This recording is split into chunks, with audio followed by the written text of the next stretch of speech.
Hey, it's MBS here. So here are 3 reasons you may need an editor, even if, and maybe especially if, you're not a writer. So I'm actually on my way back from lunch with Kendra, who's my editor for my new book. Very lovely, because A, we got to have lunch together.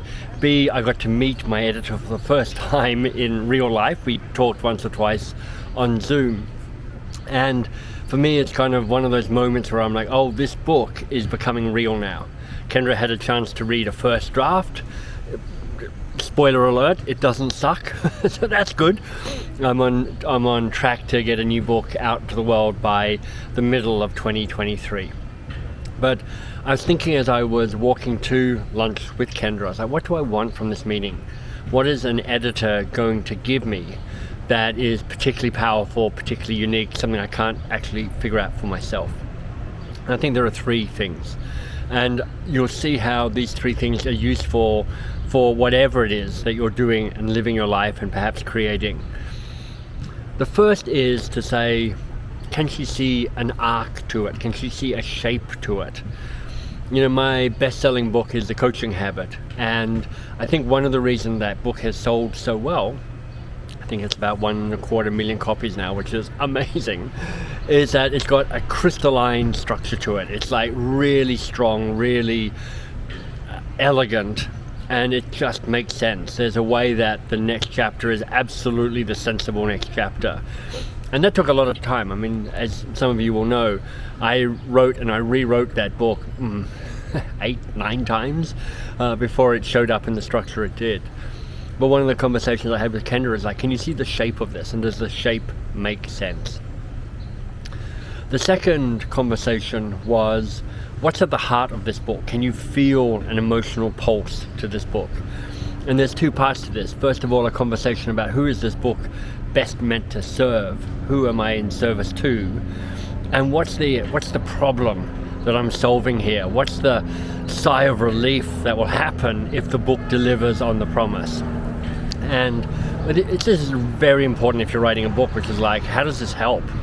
Particularly if it's a business book or a self-help book, which are the 2 areas I play in. But I think anything you do, you're like, who am I serving? And what problem am I helping with? And if you can name that and articulate that, boy, you are so far along the path in terms of creating something that's actually helpful and useful. And then the third element that I want from an editor, and we didn't really get into this today for me and my new book, but it is going to be critical to what happens next, is what can we cut? Because editors should be ruthless about removing stuff.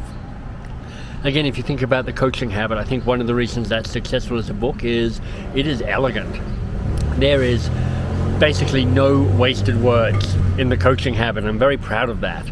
I have a design philosophy in general, which is what's the least I can teach that would be the most useful. And so often in the work we do, we keep adding stuff as a way of adding value, proving ourselves, reassuring ourselves that we're not under-delivering. And so often, the powerful thing to deliver is a key idea, a key insight, and the space to process it, the space to work through that. So one of the conversations Kendra and I will definitely be having is, all right, how do we reduce the number of words? I want this to be a really short, powerful book. I want this book to be almost impossible not to read in a single go. I want people to get 3/4 the way through it and go, oh my God, I'm 3/4 the way through it. I wasn't expecting that, and I'm going to finish it now. So those are the 3 ways I think an editor can help. Whether you're a writer like I am, creating a book like I am, or whether you're just trying to put something into the world that is of service to the world. Can you see the shape? Can you feel the heart? And can you cut it down to what is absolutely essential?